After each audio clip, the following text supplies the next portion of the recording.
Hello, project people. Welcome to the Project Chatter podcast. I'm your host, Val Matthews. You're listening to your trusted source of project experts live this time, maybe for the second time ever. I'm joined by my co-host, Mr. Dale Fung. Hey, Dale, you there? Hey Val, great to be on another one. And yeah, our second one live, which is amazing. And two amazing guests, return of one and a brand new guest as well, and a follow-up on a recent podcast. So I'm really excited about this one. Yeah, me too, mate. But before we get into it, just a reminder for all our listeners to hit that subscribe button on whichever platform you listen to your good podcasts on. And don't forget our YouTube channel, which this is live streaming right now. You can answer or ask Q&A questions and get some live answers, or you can join us for the pre-recorded or post-recorded podcast with our bonus guest bits. And if you'd like to sponsor the podcast, you can check us out. Go to Project Chatter Podcast and give us a little bell. In this pod, we are joined by Anne Bamford and Steve Wake to discuss why projects need fusion skills. Hi, Anne. Welcome to the show. Hi, lovely to be here. Lovely to have you. And Mr. Steve, our resident EV guru. Welcome back, buddy. Hello again. What did I do wrong? Nothing yet, but it's a pleasure to have you both on the show.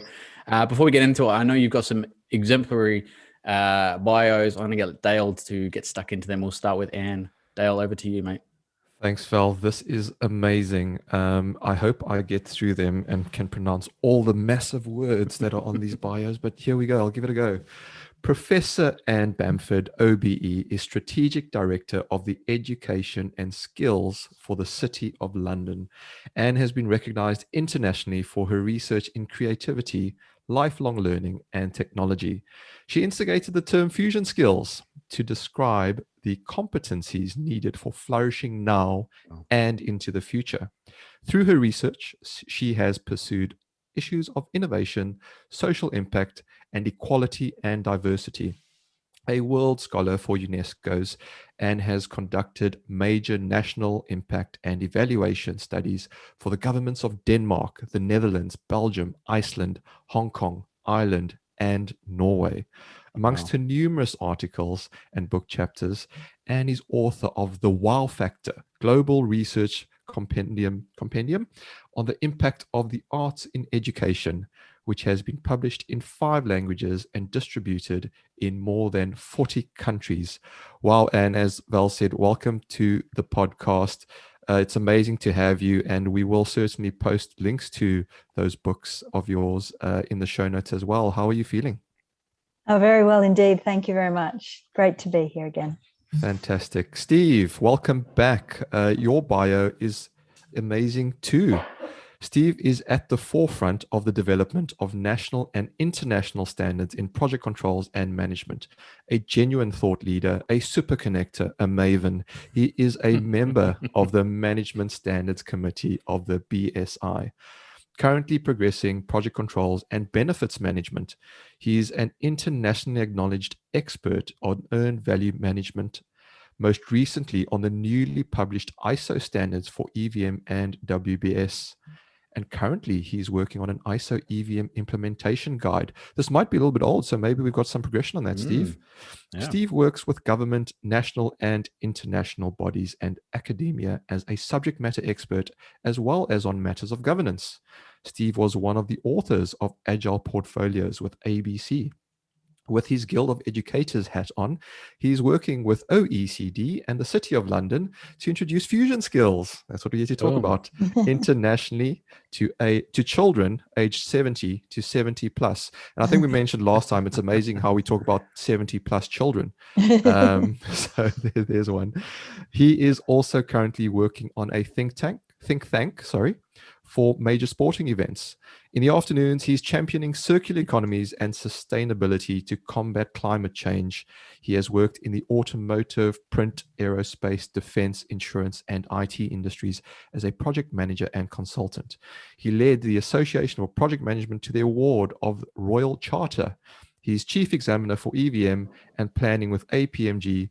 He curates and chairs his own highly regarded EVA conferences. And if you haven't been to these, folks, get onto Steve's conferences. They are amazing. Now in its 25th year, probably 26th by now, Steve. and curates the PMI's major synergy event, now in its probably 11th year. He's visiting lecturer at Warwick, WMG, Cranfield, and UCL, as well as the Moscow School of Economics. He has an MA in Manpower, specializing in the sociology and psychology of organizations, and is a member of the London Mozart Players Development Group. His long passion for all kinds of music is almost matched by his continued appreciation of silence.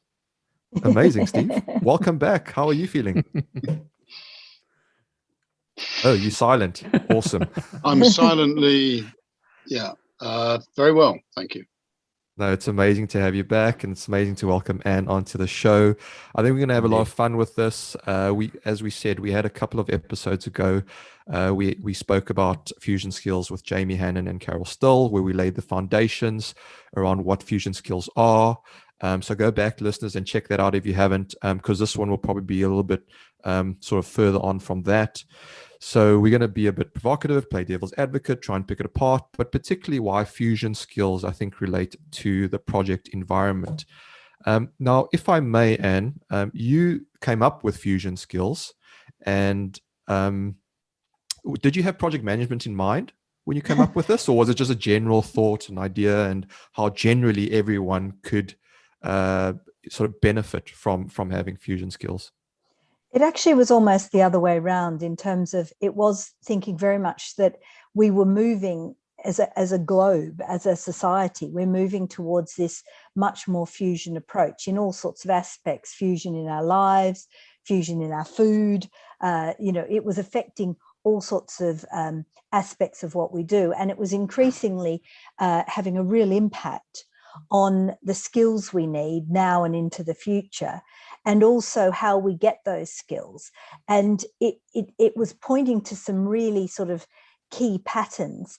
And initially, when I met Steve, actually, Steve was coming to me to try and say, I think we need to get project management into the school context, into education, because children need this as a sort of almost base for them to think about things. And then from that, when we started to talk, it's like project management, in fact, is probably one of the best examples of fusion skills in operation of any industry in the world.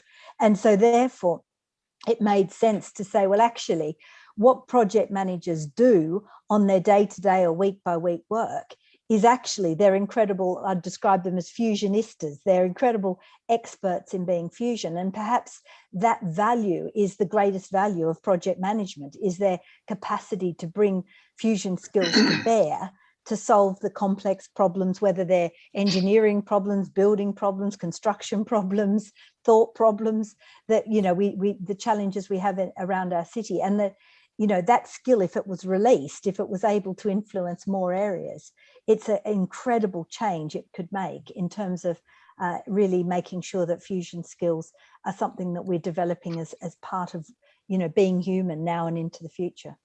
No, thanks for that. And from the episode a couple episodes ago, we actually said that we felt that sometimes project managers are hired either for their technical skill or for their leadership. Not often both. And you have a mix sometimes of project managers within the same project team. But we then said, as a controls function, usually that is where everything comes together as well. And so Val and I, rightly or wrongly, were trying to big up project controls, because we felt we had those fusion skills where to take data, deep analysis of data, translate it into a story, and then bring in your soft skills as well to get people to believe into that story. But Steve, I want to bring you in as well, talking about project controls and the like. I wonder if you could add your side of the story to that as well, when you reached out to Anne, and how it sort of the conversation evolved from there. Yes, I shall. I did come at it from the project management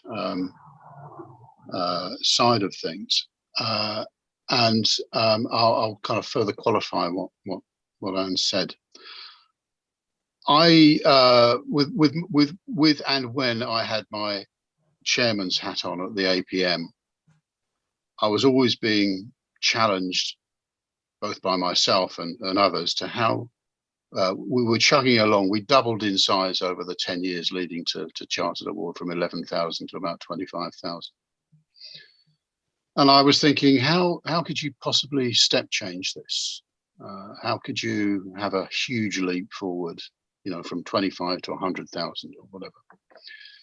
And it was at that point I also tied in one of these Pulse of the Profession reports that the PMI, the Project Management Institute, produce, and they talked about the most successful factors for project delivery several years ago now, this report. But the one thing that stuck out above all, first and foremost, the most successful skill for project delivery was communication. Nothing to do with tool sets and stuff. It was actually getting your ideas across and formulating them. And so I then started thinking, and also tried to push very hard, a very, could I say, conservative, hurtling towards wanting to be part of the establishment organization, into getting their heads around the following slogan for strategy, because we were looking at revisiting our strategy. And I came up with the genius slogan of project management is a life skill for all. Life skill being the inherent thing that I was looking at. And I was thinking, wow, how do we, if it's for everybody, then that could be school children, couldn't it? And what if we had a GCSE for 14 to 16-year-olds in school children, focused on life skills, problem-solving skills? And I thought, and again, this is the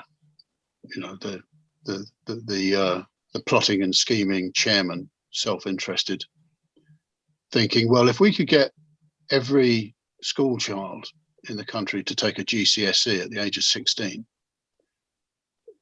that would possibly yield 100,000 fresh potential members of membership and potentially, grand schemes, the APM can become the largest institution on the planet very quickly, and above all shift its demographic from what we are, which is a bunch of old geezers like me, 50 to God knows what. You're going to look like this in 10 years time, Val. I know, and I'm scared. you get in there, and you got the beard. And I just thought, well, that's also what it would do. Plus, it would smash the diversity issue at a stroke, because hopefully there are females as well as males being trained in education. So everybody would have the opportunity to get those skills, and they wouldn't just be oriented towards the world of work. It would be the world of life. Better citizens, better able to organise and look after themselves and integrate with the changes and challenges of society, both within the world of work and the world of life. So on that note, I was then schmoozed by a lady called Anne Bell, who's become a great friend over the years from being in charge of the outreach programs for the Chartered Management Institute. And she kept on saying to me, join the Guild of Educators. I'm a member of the Guild of Educators. Go to the Guild of Educators. You can do it, Steve, because you've been involved in all the standards and the guidance that the APM had published over the years. The most productive special interest group, in fact. And so I did. On the first night of me being inducted into the livery of the Worshipful Company of Educators in the city, who should I talk to but Anne Bamford? And Anne said to me, hey, I'm head of education. And I said, I do earned value management, Anne. And then, and again, behind all of that, it was, I was thinking, gosh, I've been gifted with the opportunity to pitch a GCSE in project management to somebody. So it was that really hot summer, wasn't it? And it took about 3 months to get hold of Anne because she's really busy. And I finally got in and sat down and I pitched a GCSE at project management to dumb silence, really, for about an hour, rather like, the last broadcast. And at the end of it, she said, that's all well and good, Steve, but we're doing fusion. And, at that point, that was a road to Damascus moment for me, because I was very happy. I threw over my, back the GCSE was just toast history, really, because here was somebody talking mind-blowingly about fusion skills, which were a perfect match, because that's what at the end of the concluding part of the chat was, the skills you're talking about are an almost perfect match with these fusion skills, okay, for which read their employability skills, their transversal skills, they're the skills that enable people to get things done for themselves and for organizations, and the skills that it would appear above all that employers really want and require. So and she was talking about from the age of 7, right? So immediately it was from the age of 7 to 17 rather than a GCSE. It could then go into A levels, it could go into T levels that were coming, and then, you know, and feed into, so you could have a continuum of education from 7 to graduate, postgraduate, maybe, yeah, whatever. And the more we talked over the ensuing weeks, and because of my BSI hat, I suppose we got more, and the educators, we got more into the notion that rather than have what is sometimes a brick wall of an academic qualification or way of doing things being hurled over the wall into the world of work, where the employer immediately says they might be clever, they might have certificates, but they can't tie their shoelaces up, and they can't organize a meeting, and I can't get them to, you know, to work for themselves independently or whatever. So I then thought, well, maybe a way around that is to begin to look at it as 7 to 70 lifelong learning.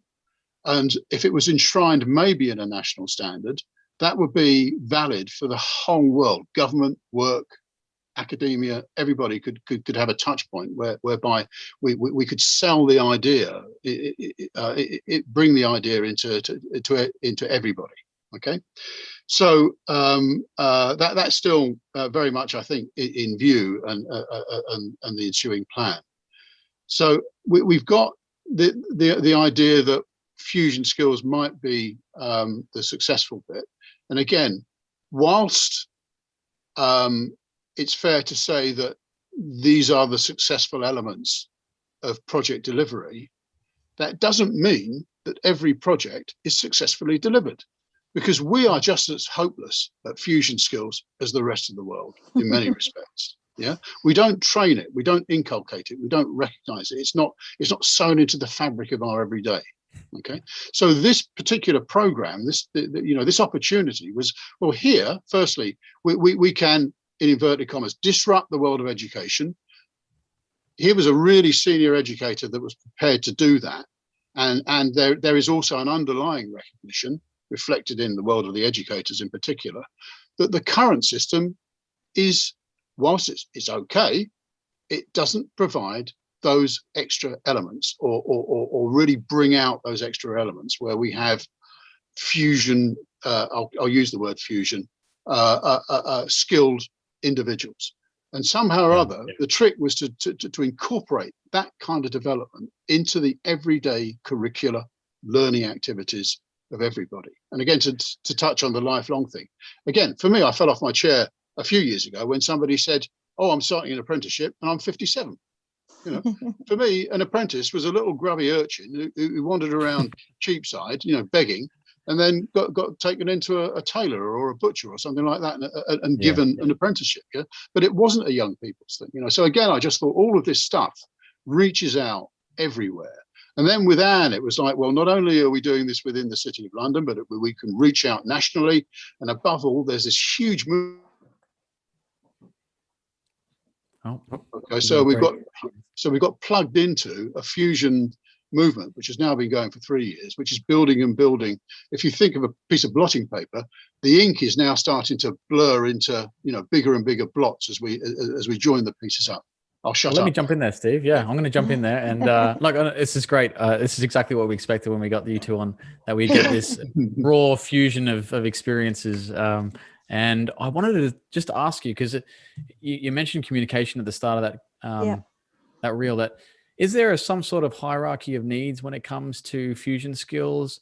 Is there one? Are they all the same? So when you say fusion, you know, you kind of think of a melting pot, and you've got all these different facets of skills. And I'm trying to conceptualize this. But then we talk about, you know, real valuable skills, and you say, especially on projects, Steve, you say, and then, you know, you say actually communication is a really integral part of that fusion element. Is there a pyramid or a triangle? I love triangles, but is there any way of well, there certainly is a hierarchy. And we did a lot of research to actually come up with that hierarchy. So we actually looked at all of the lists of skills, and then we got industries across 101 different industry areas to rank those skills in terms of importance. And there's been a list, and although I don't want to get hung up on the terms, I'm going to run through a few. But please. I think the key thing to take from it is that these are widely agreed. They're widely agreed across industries. They're widely agreed across points in people's careers. So they equally apply at the beginning of your career as they do further down, further as you move up your career or whatever.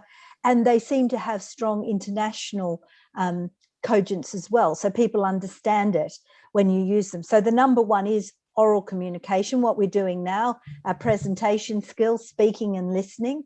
The number two is collaboration and teamwork. So it's about how you build effective teams and then you collaborate, and there's a whole range of ways you can collaborate. And then it goes on to things like initiative, problem solving, organizational skills, adaptability and flexibility. Some people are very pleased to see written communication is one of them. So it's very it's still core in what we do. Independent working and autonomy, critical thinking, resilience, creativity, and analysis and evaluation skills. And you can hear, as you hear those, when Steve described the situation where a project goes wrong or the project management goes wrong, I bet you can almost pinpoint which of those ones were the letdown factor, which were the ones that caused it not to go the way you expected it to go. And I think, that's and these apply across every industry. They apply at different levels. And I think it's that sort of universal nature of it that's really, really important. And it was also interesting, I think, some of the ones that we thought would be there, but are no longer there. So, for example, risk-taking was not seen as a positive fusion skill. So something that we've perhaps previously said, well, yes, risk-taking, super important. Actually, not now, not at the moment, not into the future. So it's been perhaps interpreted into things like critical thinking or resilience or creativity, but not risk-taking. So you start to see changes in the way these skills are evolving over time as well. That's remarkable. If I could just leap in on the risk thing. Again, Anne is speaking as a non-project person here, because when she says risk-taking, it's not risk that we know as project risk. Okay? No, that's true. Because we think of project risk as an understanding of factors that allow us to make a well-informed choice or decision, right? Sure. Yeah. Whereas what Anne meant was it was an uninformed choice. Risk-taking is taking a leap into the void without really checking.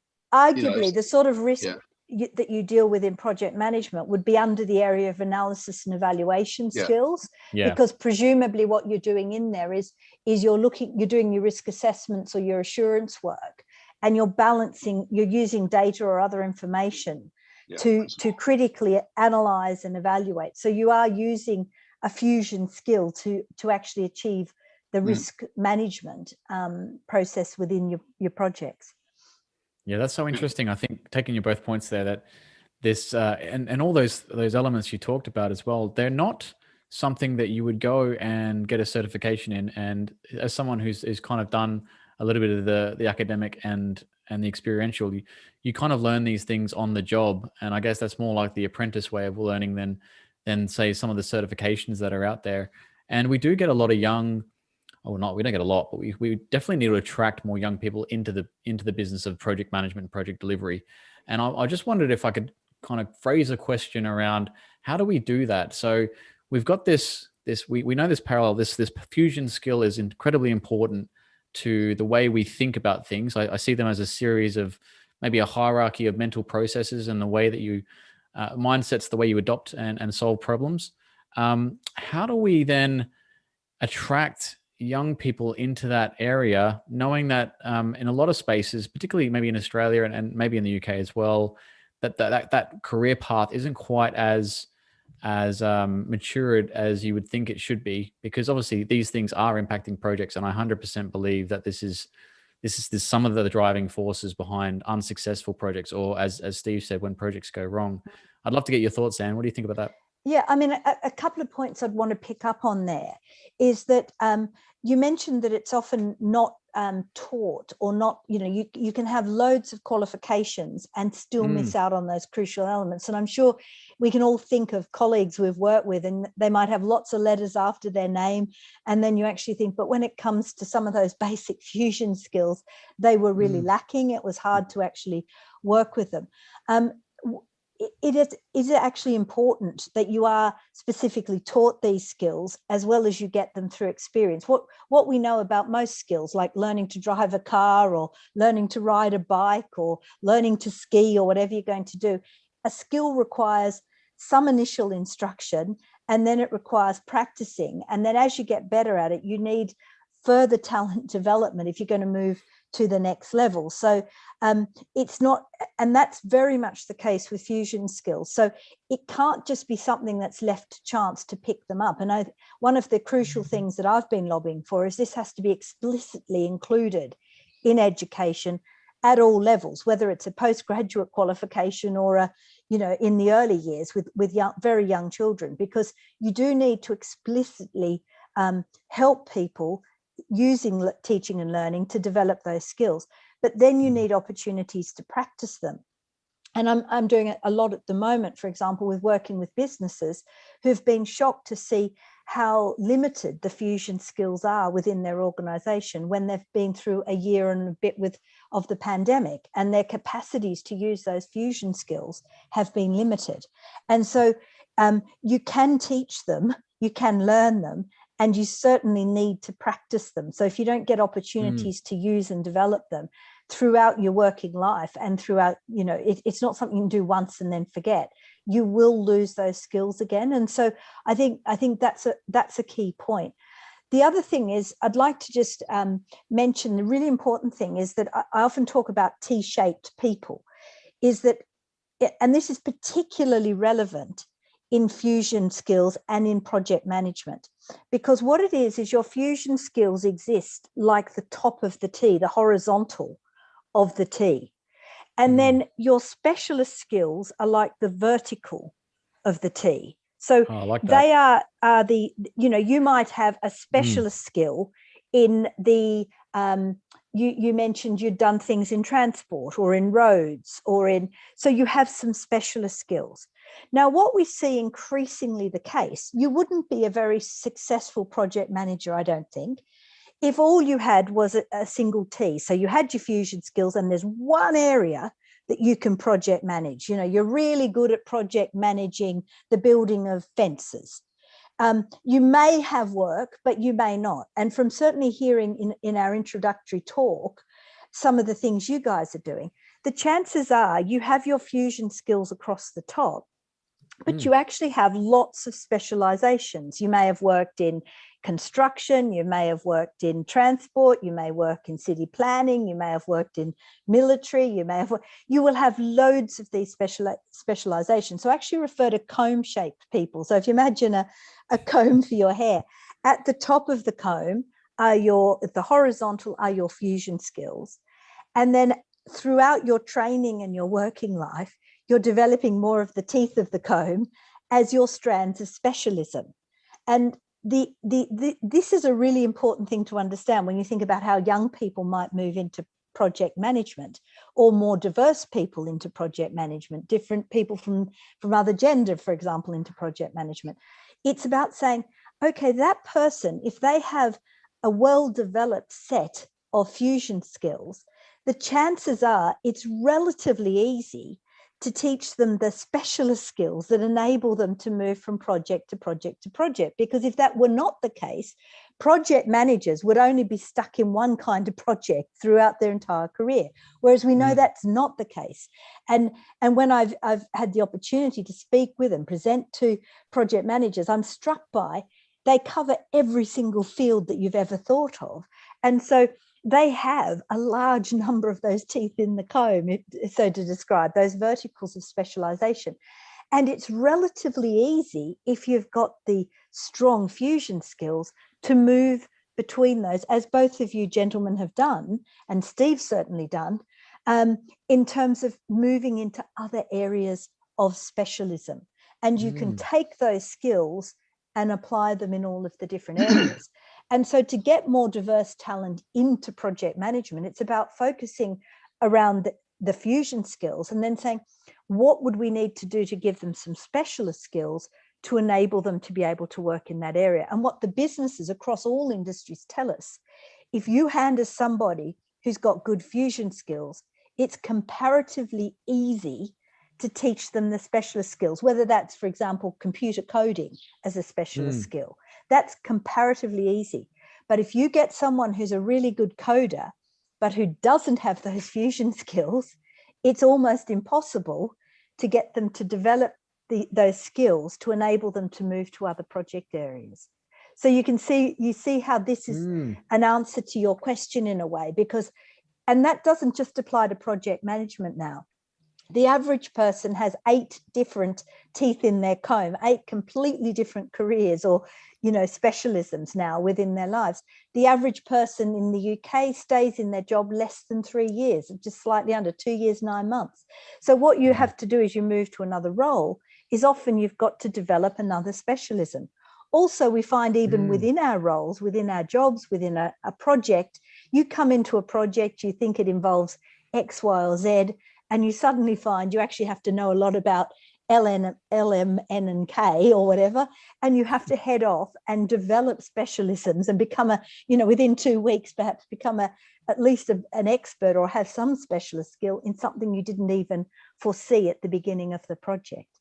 And so whatever your role is at the moment, the chances are you've got to have those fusion skills. I love that. And the way you describe that and the image that you put in my head, Dale doesn't need a comb as such, but I think he appreciated the analogy. For the beard, sure. I think for those that didn't quite understand from episode 66 when we had Carol Steele and Jamie Hannon and how they describe definition, I think yours has just added that extra dimension, that especially the T. And I don't know, for me, that really resonated. And it was really exciting. Steve, did you have a few comments on that as well before I hand it to Dale for a question? I do, and at the risk of getting sued, I'll clarify that didn't the T model come from not Ford? It wasn't the Model T Ford, was it? It was the Model T Ford. It was it was somebody from IBM, wasn't it, who came up with that? Was it? Yeah, the original, sort of T-shaped person. Yeah. Yeah. I'm going to put the cat a little bit amongst the pigeons now, because a few years back, amongst my fellow directors, I said, really and truly, our objective is to disappear project management. So our long-term goal might be initially to say that there is a project manager / director on every board in the land. Which would be a great step forward, because then they could inform, a lot of people that know a lot about money and taking risks with with poorly informed choices. But we could help that. But I thought the step after that, so maybe not next week or next year, or maybe 20 years down the line, if we're successful with or we make some progress with fusion. By saying you're disappearing project management, you make it inherent within every individual. Right, and I think that if you're looking at a horse and cart analogy, we have the horse and the cart. It's a two-way thing. You see, if we make, in fact, the awareness and the development in fusion skills common to all education, through all education, and it becomes the foundation stone, if you like, of all education. Because we know that we can latch on specialisms and technical know-how to that. In the end, you're looking at people, a whole population of people that are able to do all the project managing things, ultimately. But also,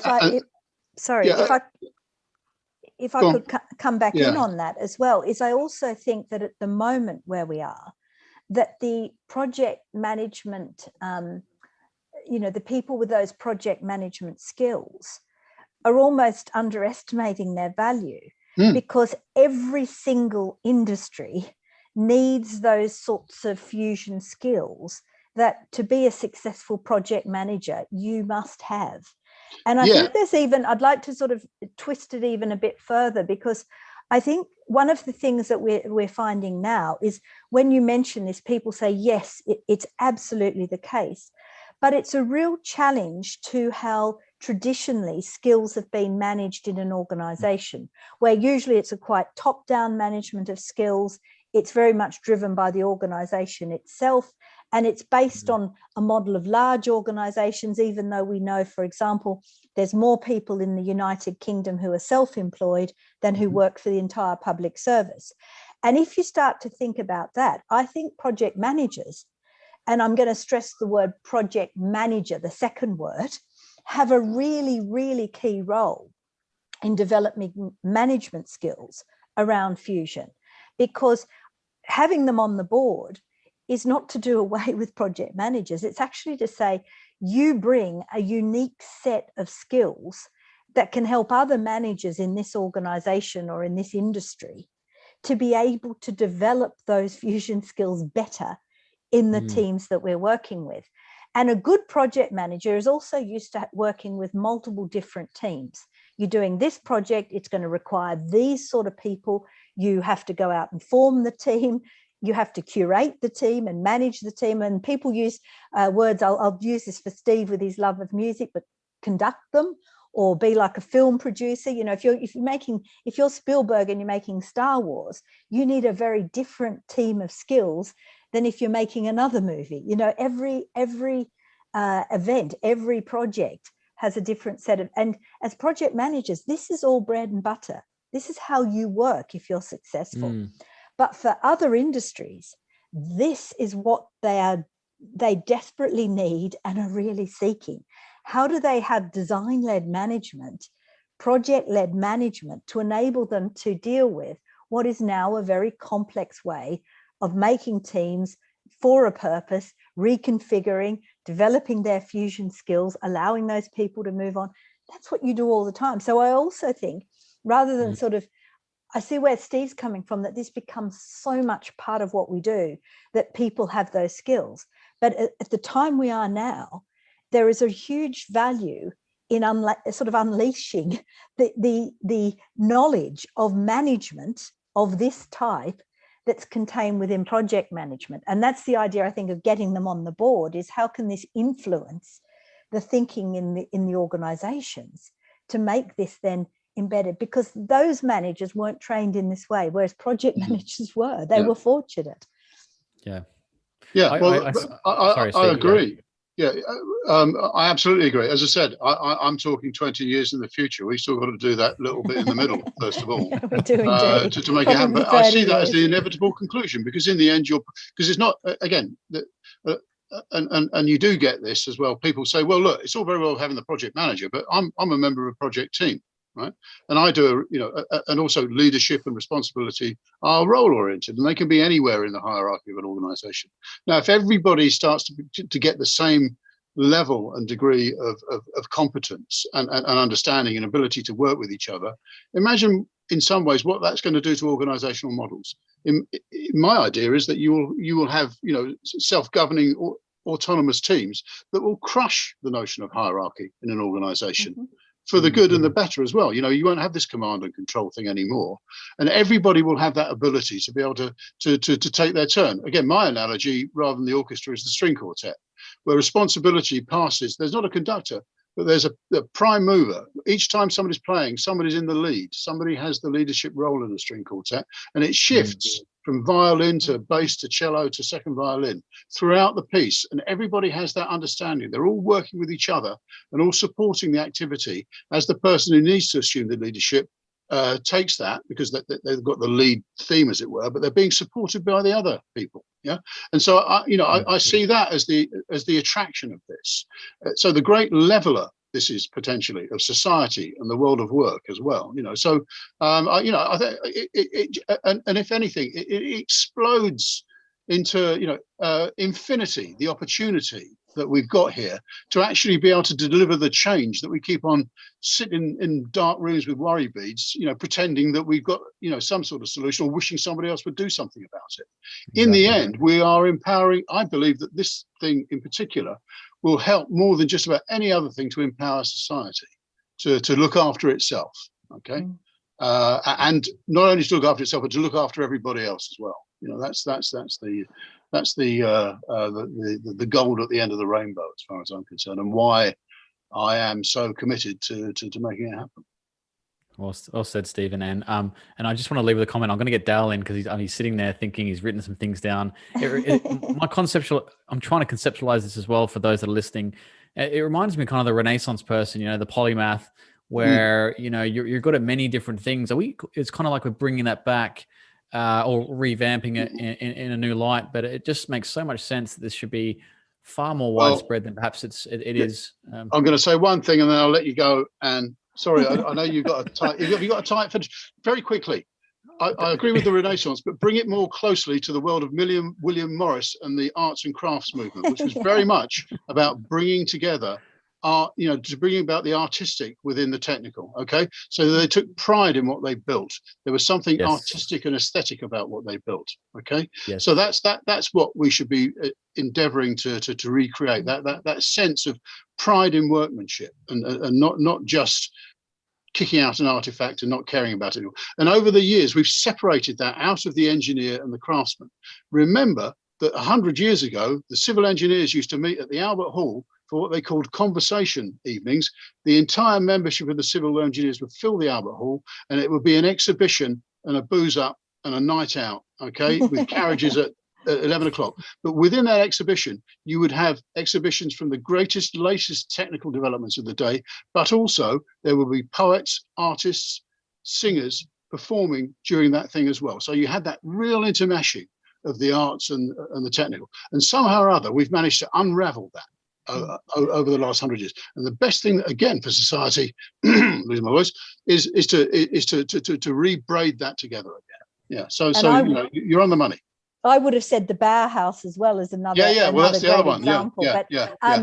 But I think that the difference you've got too, though, is that discipline boundaries. So it's not just about, say, well, let's bring the science and art and whatever together. Yes, but actually the boundaries between each of those are completely fuzzy now. So, for example, one of the areas that the City of London is leading on is fintech.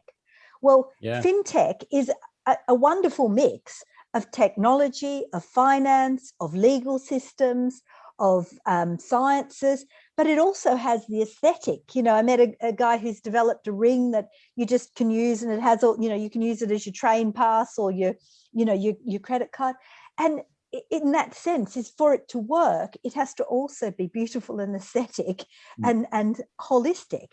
And if you're going to put a team together to manage something like fintech, you're going to need people of all different skill sets. You're going to need people who can come and then collectively work together. Even doing this podcast, a podcast is a form of art, is something that, and also just to reflect another point that Steve made, which I think is really important, it's also about autonomous ownership of those skills. You didn't need to get, a sort of commercial radio station you can do this yourself. You develop the skills, you've been able to, make it work effectively. People tune in and have, so the way we work now as a society has gone away from simple, separate things. If you take even, going out to dinner, it's not just about, let's put some really well cooked food on a plate.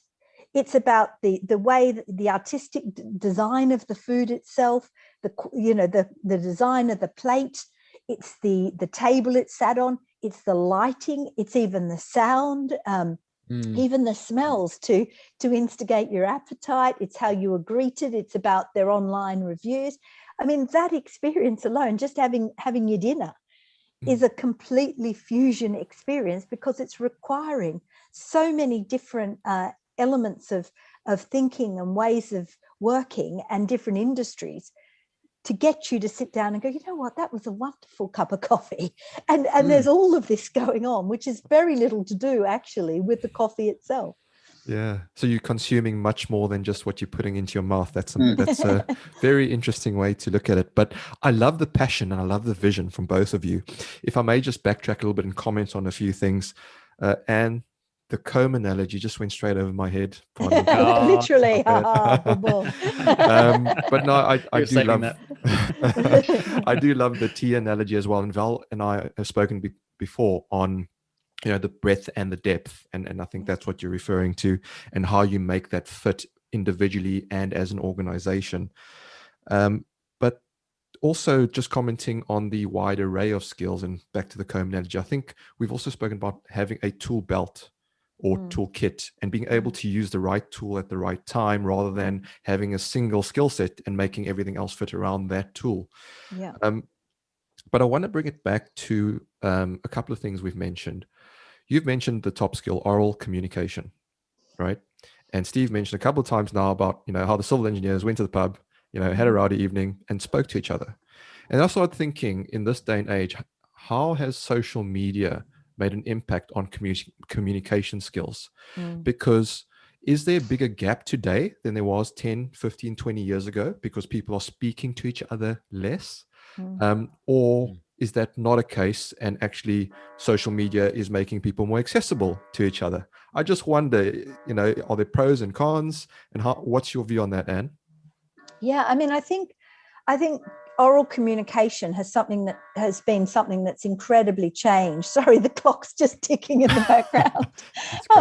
Has incredibly changed over the past 12 months, and it's really been a shake-up. And I think that there are advantages and disadvantages, because I think that what we're doing now is an incredible advantage, because this has really made a democracy of oral communication. You can get access to people and ideas and experts that you would have never had the chance to, and you can share really broadly, and it crosses international boundaries and local boundaries and time boundaries. So I think in some ways it's been a really big strength of this time.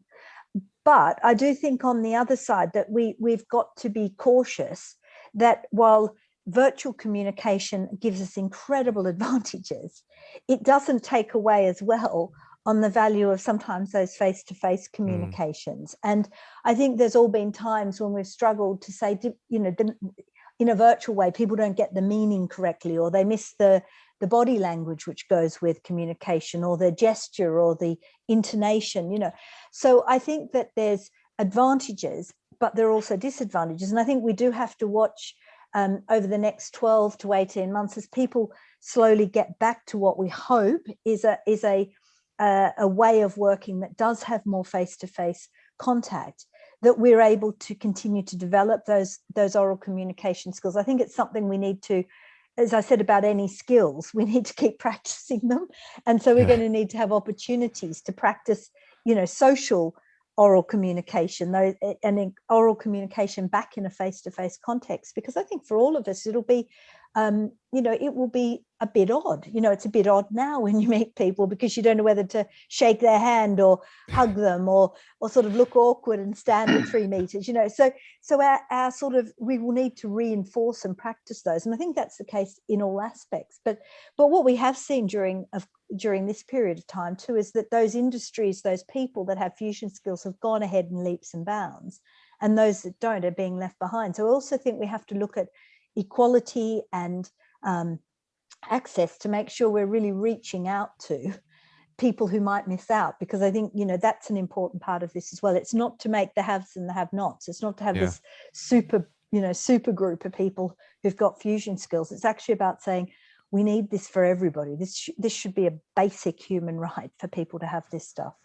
No, absolutely. And I think that's right, isn't it? Because on the one hand, it's making it all available and giving the people, everyone, that environment where it's accessible. But then on the other hand, there is people have to take ownership of it themselves as well to drive. So it's a partnership. I think it's not organizations purely just providing the platforms. It's individuals taking those platforms up. And I just wonder on an individual level if people are geared up, confident enough. I think it was Jamie that spoke about bravery, and the opposite is fear. And sometimes how that might be a challenge for people actually putting themselves out there. I mean, when Val and I started this podcast, we didn't know if we'd get any listeners. We just started ranting, and here we are, season 3, and we've got thousands of listeners, and it's amazing. And that wasn't the point. Wasn't to get thousands of listeners. It was to actually just share knowledge. But if we didn't have that initial, let's just try it out, it wouldn't have happened. And I feel like the generation coming through hide behind their cell phone or mobile phone, because they can go onto social media and say something that's pre-written. They can edit it before it goes out, rather than being there live on the spot and just being accountable and not being scared to say the wrong thing, not being scared to, look silly or ask the dumb question and things like that. But yeah, those were my comments on that. Did you want to... No, I just said bravery, I think, is really key, because, and also I think it is, it does come back to good management as well, because if you've been managed well, you encourage some of that bravery. And so you do, whereas if you feel that you're, that's not being welcomed, then you quickly lose your resilience to be able to be that brave. So I think, it does really come, bravery is a really key word. And things are changing so quickly that some people are very able to adapt to those changes, and some people find that quite unsettling as well. And so I think if you combine the bravery, but also just acknowledging that for some people the speed of change at the moment is quite unsettling, and so also to just remember, some people thrive on it and some people find that really challenging, and so you have to have some compassion as well with it. Yes, absolutely.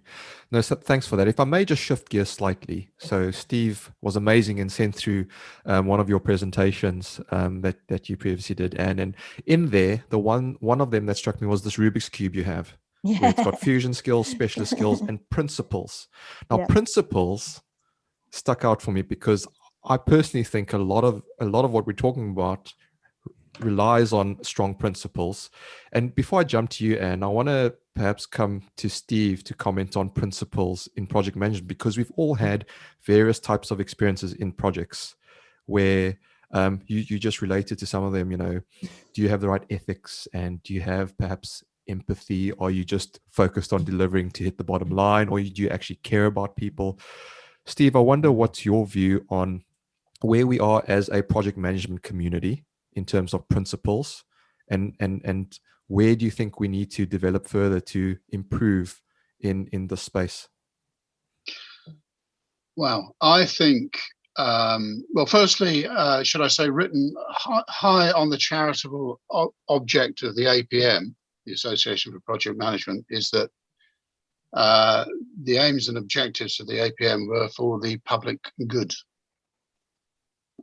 Whether that's actually evidence particularly clearly nowadays, not so sure, or they may need to refresh that thinking. Similarly, I think that not only the APM but other institutions can become insular, and in some ways I always felt that an association, whilst it has members, was not necessarily there for and on behalf of its own members as such to be developed internally, but also they should really become evangelists. And so rather than having 50,000 members to look after, you should have 50,000 evangelists to develop so that they can go out and spread the ideas even further. And I think there is a loss of that in today's institutional and organizational life. There's also lip service paid to many of the things that occupy us. So you will have a large corporation that has a diversity charter, a sustainability charter, but they won't really do it on closer inspection. They won't really mean it because they haven't joined up everything within their organization to do so. So you have to have a predisposition and a willingness to do some of these things. And above all, harking back to your previous statement, lots of dialogue, great, but ideas come out of not the dialogue so much, but a wish for change, which is driven and has to be driven by vision, leadership, and purpose. It has to have meaning to whoever is going to adopt that change, and look at change that sticks or doesn't stick in society. And change that is imposed, the minute the dictator walks away or the government changes, it unravels. And the people, they don't accept change, they tolerate change. They don't embrace change, okay? They tolerate it. Key word. I think many of us tolerate the things that are proposed to us. With social media, we have a greater opportunity to get that message further and wider and broader, which must have an equalizing and democratizing influence so that more people will buy into it.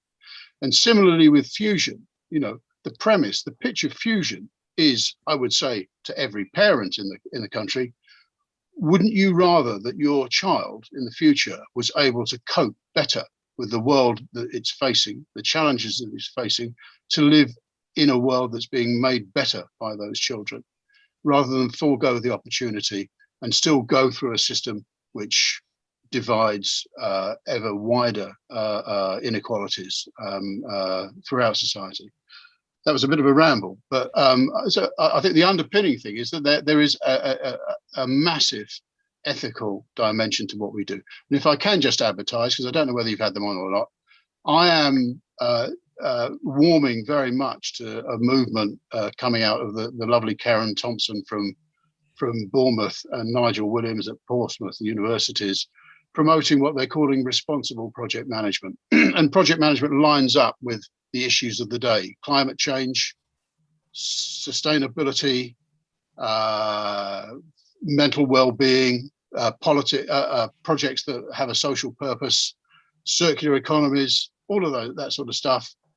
It really calls for a refresh of the definition and a redirection of project management. And if project management can be moved into that responsible project management space, which again, lined up with what we're talking about today, that's where we need to go. And above all, that will reinforce and emphasize the importance and the value of the individual working towards the right things. Doing the right things right, I think, is possibly what would be where they're headed. So does that answer your question? I think so. I think it does. And yeah, we just to your question, we do have Karen Thompson and Dave Corbin on next month. All right. So we'll talk about that there. Yeah. But just popping over to Anne to comment on the Rubik's Cube and principles. Yeah, well, actually, the Rubik's Cube was sort of my thinking, taking the comb even further, because with the issue with the comb is you've got the fusion principles and then you've got the specialisms, the fusion skills, but you've got the specialisms. And people were saying, well, what about the principles? Things like diversity, equality, sustainability, where do they sit in all of this story? And I said, well, the thing is, they're not separate to, they're within all of it. And so the cube was almost my attempt to say, you know, when we do anything, we have this interplay of the fusion skills and we've got the specialist skills we bring, but we also have to be informed by sets of principles or approaches that govern what we try to do. And you can't separate them out from either the specialist skills or the fusion skills, because, for example, if one of the fusion skills is problem solving, you can solve a problem in a very unethical way, or you can solve a problem in a very ethical way. You know, you have to bring principles to bear. So, you know, if you take, you know, building of a road as a simple example, you know, you can do that considering environmental sustainability, or you can do that completely ignoring environmental sustainability. But the principles are both come into your fusion skills. So they come in the way you speak, they come in the way you collaborate, they come in the way you problem solve, but they also come into your own specialist knowledge area, you know, whether it's you know, a surgeon with specialist surgery skills, but it has to be that interplay. So the cube was my attempt to try and visually capture, if you actually put lots of combs together, you also have the principles that run across through those combs, because everything you do, whether it's a fusion action or it's your specialist action, have to take those principles with it. And one of the questions people actually said, which I'm really pleased, Steve, you alluded it in what you've said, is why wasn't leadership one of the fusion skills? I said, because it's a principle. Whatever you're doing, you bring leadership at whatever level to that process. So, leadership of problem solving, leadership of creativity, leadership of oral communication, so when you're working, and I love, Steve, your idea of the quartet. I'll steal that, because I think it is a case of actually bringing those points together, bringing those various elements together. That's amazing. I know we are pressed for time, and Steve, so I'm going to hand to Val just for a final question or two. No worries. I'll keep mine brief as well. I'm just thinking, like, now we've got some people listening, and people who'll be listening going forward about fusion skills. They got 2 episodes, episode 66 and this one, Anne, with you and Steve. And let's say they want to embed this change. As you said, Steve, we need those evangelists, the chief evangelists going out there and not just motivating, but making history and moving us all in the right direction. And I think even these platforms like this podcast are an attempt of doing that across multiple specializations. But my question is, what if I want to become a fusion practitioner? Where do I go? What can I do? Where do I sign up? Yeah, well, I mean, a few really practical things for you. So I'm really happy to share some links to some information about some of the reports, even some resources, some really practical things. And we've tried to keep them. They're very much suitable for any age, any industry, any whatever. So I can send you some links to that. They're all freely available to use. Also on June the 7th this year, we've got the Fusion 3 event. We're actually trying something crazy. We've not tried it before, so it may or may not work. We're going to have a 12-hour long event in 1-hour slots. We're starting in Sydney, Australia, and we're ending up in Los Angeles, California, following the clock around. And that will be a great chance for anyone who's interested in fusion. I'd be really delighted to invite people along to join at a session that matches their time zone, so they don't have to get up in the middle of the night or whatever. So we'd be really happy to share some details of how people can come to that. It's a virtual event. And you'll see how fusion's interpreted very differently in different places, in different contexts, by different types of groups. So that's a really great chance if you want to just, come and be part of a taster. We'd really, really welcome you for part of that. And I think then it's about really, there's also some tools that I can point you in the direction of that allow you, for example, to assess your own fusion levels. So, for example, there's a good benchmarking tool that's available where you can say to yourself, when I do this little benchmark, I can say, well, my strongest one is creativity and oral communication, and my weaker one is on autonomous working or whatever. And you can assess your own skills and then start to develop those. But I really do think for project managers out there, you are fusionistas, you are fusion experts, and simply put that on your business card: project manager and fusion expert,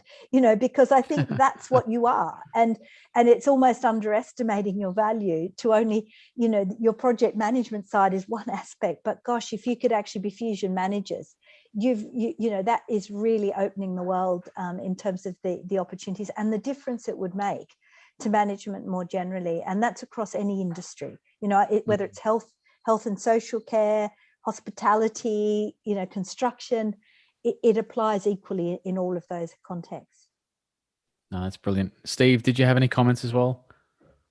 Well, apart from, get a job as a project manager. Fusion manager, and fusion manager. Yeah, and don't wait to be given permission to do stuff. Is the major thing. You find out by failing. Fill the width of your envelope by seeing whether somebody stopped you or when they stop you. But apart from that, in the background at the moment, we're getting into the third year of fusion, and so for the last couple of years, there's been lots and lots of activity taking place, and I think there is now a narrowing slightly, not of the breadth of the idea, but we're now moving into the practicalities of it, and what does that really mean? to answer your questions as an individual.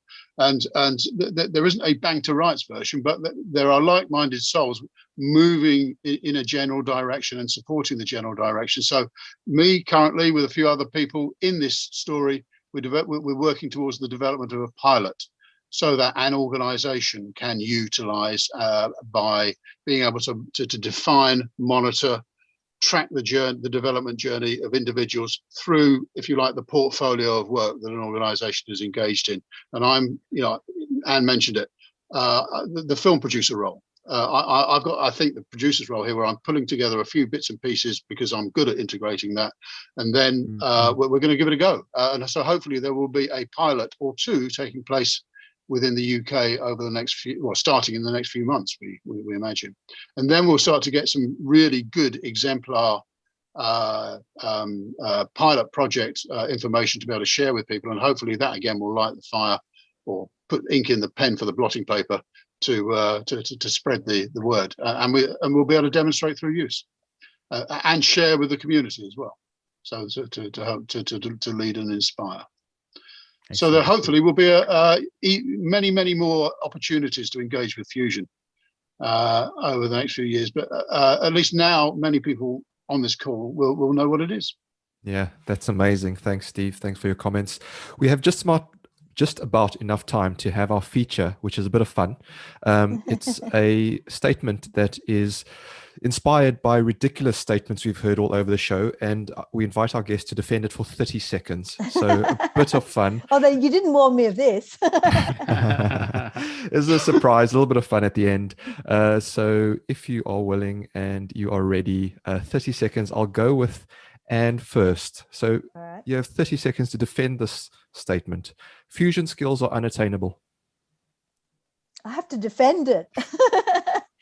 Oh gosh. Okay. I'll say fusion skills are unattainable because you always are trying to improve them and trying to get better. And you want to work throughout your entire life to get better. And there was a famous Japanese artist, print artist, Hokusai. And Hokusai said when he'd made thousands and thousands of prints, and he died at the age of 96, I think, or something like that. He said, I think I might be starting to get good at printmaking. So I would say fusion skills are unattainable because I could be still 97 and still trying to improve my fusion skills. And so maybe I'm nearly getting there then. Awesome. Thanks, Anne. Brilliant. Steve, only 30 seconds, remember. This is your statement. Did I go over? Yeah. No, you're good. It's just Steve, he's got to stick to 30 seconds. Yeah. Your statement to defend is technical skills are always more valuable than communication skills. Defend that. He's speechless. I wonder whether I can remain silent for 30 seconds. Technical skills are never more important than communication skills. You're not defending it. Technical skills need to have a purpose, and you have purpose by defining, by inspiring, by using your mouth and your ability to bring people along with you and to explain and articulate your ideas. You need to know what you're supposed to be doing with a technical skill. There's often the case of the over-engineered solution by an engineer who hasn't actually been told what's required. So it's always first. It's rather like in opera. Somebody said, what's the most important thing, the words or the music in opera? Well, it's the words. The words define the music and the emotion and all content. Carried out by experts with massive technical proficiency, but always the word.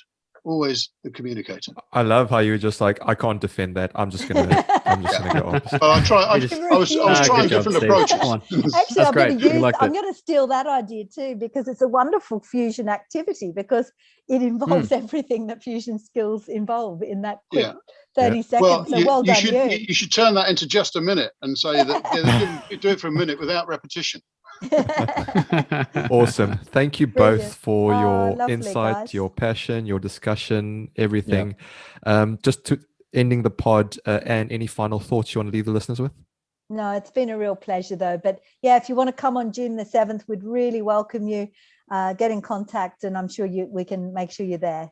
Yeah, and send us all the links. We'll add it to all the show notes and we'll push it out to all the social media as well. Lovely. Thank you, Great. Anne. Thank you. Steve, any final thoughts? Similar, really. Find the people that are doing this, join with them. Don't wait to be told by people who really don't have the answer. There is a strong movement being grown of like-minded souls right around the planet. We all own this. No single entity owns this. No, join the movement. Massively powerful. Join the movement. And a great deal of fun. Exactly. And with purpose. And with nice With people. fusion. There's the call to action. Join the movement. Val, any final thoughts from you? Just a big thank you to Anne and Steve. It was very enlightening to have you on. Again, I think of fusion, I think of music and food, but now we can bring it to projects, and I feel a little bit better because of that. And we would love to be part of the movement. And hopefully those that are listening live and those that listen to the recording get a lot of value out of this podcast. So thank you for sharing your time with us again. Brilliant. Agreed. Lovely to be here. Take care, Pleasure. guys. Thank you very much. Thanks all. Thanks Bye, all. everyone. Bye. So, folks, that is all we have time for on this episode, but it doesn't have to stop here. Support our charities, access blogs, or if you think you have something important to share, visit projectchatterpodcast.com. Don't forget to hit subscribe on our YouTube channel and your podcast player so you don't miss the next one. A big thanks to our guests, Steve Wake and Anne Bamford, and thank you all for listening. Till next time, we say stay safe, be disruptive, and have fun doing it. From me,